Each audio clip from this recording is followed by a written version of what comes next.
In this lecture we are going to study basic electrical engineering.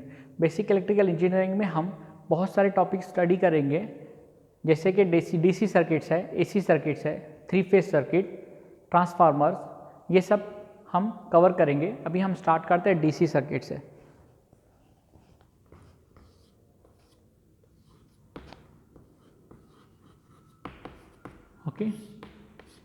Okay, DC circuit start करने से पहले हम कुछ इंट्रोडक्शन देखेंगे, बेसिक टर्म्स देखेंगे कि क्या होते हैं, उसके बाद में फिर हम आगे बढ़ेंगे डिटेल्स में.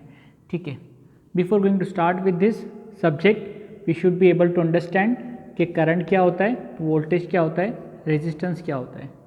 ठीक है, और फिर उसके बाद हम देखेंगे कि what is Ohm's law. Current क्या होता है, what is current. Current is flow of electrons. ठीक है, किसी कंडक्टर में अगर इलेक्ट्रॉन्स का फ्लो हो रहा है तो रेट ऑफ फ्लो को क्या बोलेंगे, हम करंट बोलेंगे. That is nothing but current. What do you mean by voltage. Voltage क्या होता है, ये डिफरेंस इन पोटेंशियल होता है. डिफरेंस इन पोटेंशियल का एक एग्जांपल लेते हैं. जैसे 2 बकेट्स है, एक फुल भरी हुई है, full it is filled with water. ठीक है, दूसरा एक टैंक है, वाटर टैंक, जो इतना फिल है, वाटर से फिल किया हुआ है. ठीक है, इन दोनों को अगर हम कनेक्ट करते हैं एक पाइप के थ्रू, अगर एक पाइप से कनेक्ट करेंगे तो क्या होगा, तो ये होगा कि इसका जो लेवल है वो ज़्यादा है तो इसका प्रेशर ज़्यादा रहेगा, और इसका लेवल कम है, इसके लिए क्या होगा, इसका जो वाटर है वो इसमें ट्रांसफ़र हो जाएगा, ऐसे इसमें ट्रांसफ़र हो जाएगा. ठीक है, तो ऐसे ही ये एग्जांपल कैसे है कि अगर एक बैटरी है जो कि 10 वोल्ट का है, 10 वोल्ट का एक बैटरी और एक 4 वोल्ट का एक बैटरी है. इन दोनों बैटरीज को अगर हम कनेक्ट करते हैं तो क्या होगा, ये 10 वोल्ट हायर पोटेंशियल पे है, 4 volt is at lower potential, तो इसमें जो 6 वोल्ट है ये इसका डिफरेंस इन पोटेंशियल है.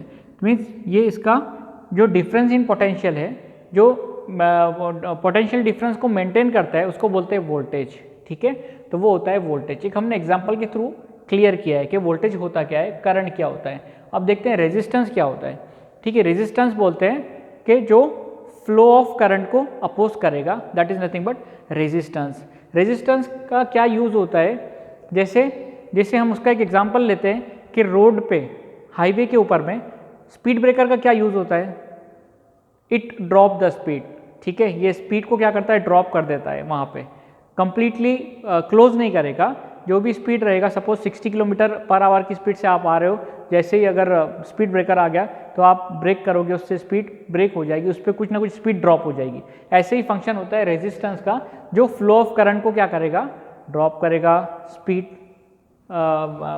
It is similar like a speed breaker. ठीक है, एक एग्जांपल से हमने इसको समझाया कि रेजिस्टेंस क्या होता है. अभी देखेंगे what is an Ohm's law. Ohm's law क्या होता है, ये ओहम्स लॉ जो है ये एप्लीकेबल है डीसी सर्किट के लिए. इसका स्टेटमेंट है V is equals to I R. V is equals to I R means difference in potential. Potential difference कितना रहेगा, product of current and resistance. This is the statement of an Ohm's law. Total voltage V is equals to the product of current and resistance. ठीक है, इसको ऐसे भी बोल सकते हैं, I is equals to V by R. ठीक है, या R is equals to V by I, ये ऐसा स्टेटमेंट रहेगा ओहम्स लॉ का. ठीक है, अभी देखते हैं कि डीसी सर्किट में सीरीज सर्किट क्या होता है. ठीक है, what is series circuit, DC series circuit. Series circuit में क्या होता है, हम कंसीडर करते हैं कि रेजिस्टेंसेस है. अभी एलिमेंट्स कौन से यूज होंगे इसमें डीसी सर्किट में, या रेजिस्टेंस या वोल्टेज या करंट. अभी तीनों क्या होता है हमको पता है. ओहम्स लॉ ओहम्स लॉ का स्टेटमेंट पता है क्या है. अभी हम देखते हैं कि रेजिस्टेंस को अगर सीरीज में कनेक्ट करते हैं तो क्या होता है. तीनों एलिमेंट लेंगे हम, वोल्टेज, करंट एंड रेजिस्टेंस. अभी देखो रेजिस्टर जो है, रेजिस्टर का ये सिंबल है, this is the symbol of a resistor. ठीक है, अगर हम कंसीडर करते हैं कि 3 रेजिस्टेंसेस आपस में सीरीज में कनेक्टेड है. Series means back to back, back to back, अगर ये एक दूसरे से कनेक्टेड है, इसको क्या बोलेंगे, सीरीज सर्किट. ये रेजिस्टेंसेस सीरीज में कनेक्टेड है.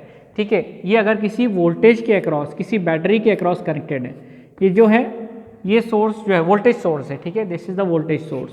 अभी जब हम इसको क्लियर डिटेल में स्टडी करेंगे, जब हम सोर्सेस स्टडी करेंगे कि कौन कौन से टाइप है सोर्सेस में, करंट सोर्स क्या होता है, वोल्टेज सोर्स क्या होता है. ठीक है, अभी ये देखते हैं कि ये वोल्टेज सोर्स है जिसका ये पॉजिटिव टर्मिनल है और ये निगेटिव टर्मिनल है. 3 रेजिस्टेंसेस हैं इसका वैल्यू सपोज कंसिडर करते हैं R1 है, ये R2 है और ये R3 है। ठीक है, अभी देखो करंट को फ्लो करने के लिए क्या कंडीशन है कि क्लोज पाथ होना चाहिए। क्लोज पाथ नहीं रहेगा तो करंट फ्लो होगा क्या? नहीं होगा, तो इसको क्लोज करना पड़ेगा। ठीक है, ये क्लोज पाथ हो गया। इसका क्या मीनिंग है कि अब करंट इस डायरेक्शन में फ्लो होगा। ठीक है, इसको हम बोलेंगे I। ठीक है, अभी आपको क्या याद रखना है?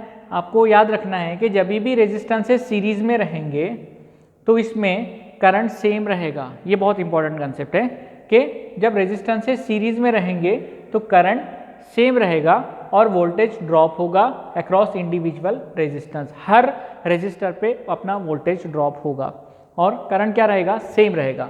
अब हम कंसीडर करते हैं कि R1 पे वोल्टेज जो ड्रॉप हो रहा है उसको हम V1 बोलते हैं, जो वोल्टेज R2 पे ड्रॉप होगा उसको बोलेंगे V2 और जो वोल्टेज R3 पे ड्रॉप होगा उसको बोलेंगे V3। ठीक है, सीरीज सर्किट में क्या होता है बोलो? वोल्टेज डिवाइड होगा। पैरेलल सर्किट में करंट डिवाइड होगा।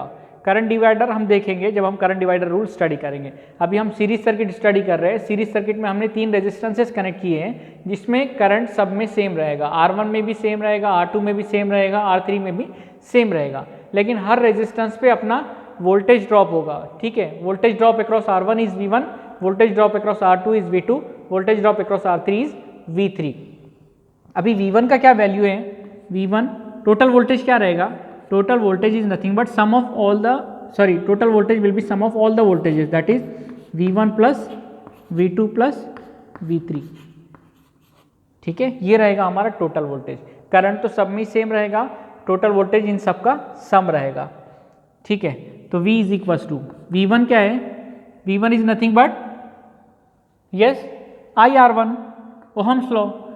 V is equal to IR, V1 is equal to I into R1 plus V2 is equal to I into R2 plus V3 is equal to I into R3। ठीक है, अगर सभी में current common है, common ले लेंगे तो I is R1 plus R2 plus R3। ठीक है, तो ये रहेगा टोटल वोल्टेज। तो अगर हम ये R1 plus R2 plus R3 को टोटल रेजिस्टेंस बोलते हैं, RT बोलते हैं suppose, RT is nothing but R1 plus R2 plus R3। ठीक है, इसको हम बोल रहे हैं RT। तो ये क्या हो जाएगा? V is equal to I into RT। Okay, V is equal to I into RT।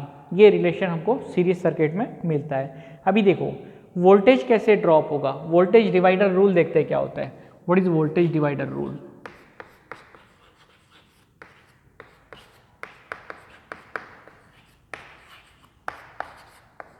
ये बहुत इंपॉर्टेंट कॉन्सेप्ट है। ठीक है, voltage divider rule, current divider rule. Series circuit में क्या होगा, पैरेलल सर्किट में क्या होगा? रेजिस्टेंसेस क्या होते हैं, टोटल रेजिस्टेंस कैसे फाइंड आउट करते हैं। सीरीज सर्किट में टोटल रेजिस्टेंस फाइंड आउट करने के लिए क्या सीक्वेंस है? सिंपली सबको ऐड कर देते हैं, R1 plus R2 plus R3 plus Rn। ठीक है, ऐसे हम फाइंड आउट करते हैं इक्विवेलेंट रेजिस्टेंस या टोटल रेजिस्टेंस उसको बोलेंगे। अभी देखो वोल्टेज डिवाइडर रूल मीन्स अगर किसी सर्किट में, अगर कोई सर्किट में सीरीज में कंपोनेंट्स जो है कनेक्टेड है, सीरीज में रेजिस्टेंसेस कनेक्टेड है, तो उसमें वोल्टेज क्या होना चाहिए उसको हम बोलेंगे वोल्टेज डिवाइडर रूल। तो V1 इज इक्वल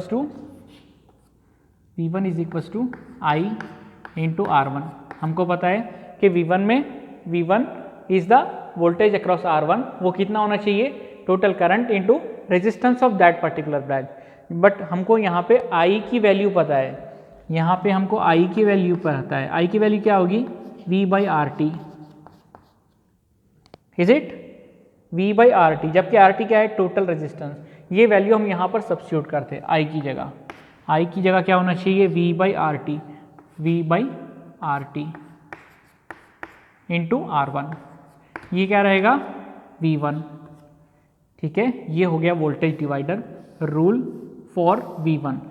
ठीक है, V1 नहीं, V1 में कितना, सॉरी V1 कितना रहेगा? इसका फार्मूला ये है कि टोटल वोल्टेज V। ठीक है, सर्किट में जितना वोल्टेज है वो total voltage V into resistance of that particular branch. तो उसका जितना रेजिस्टेंस है वो कितना है? R1। तो resistance of that particular branch divide by sum of all the resistance, that is R1 plus R2 plus R3, जिसको हम RT बोल रहे हैं।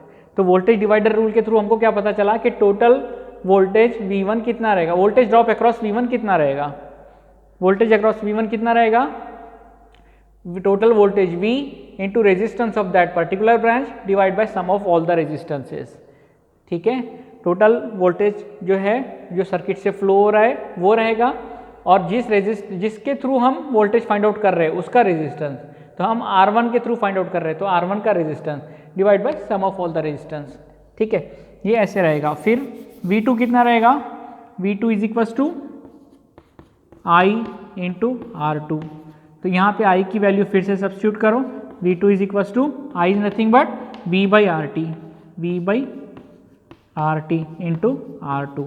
इसको कैसे डिफाइन करेंगे, V2 में कितना वोल्टेज ड्रॉप रहेगा, total voltage V into resistance of that particular branch, means हम R2 से फाइंड आउट कर रहे हैं, divide by sum of all the resistance. Similarly V3 is equal to I R3। ठीक है, I is nothing but V by RT, I is nothing but V by RT into R3। ठीक है, ये रहेगा V3। ये है voltage divider rule.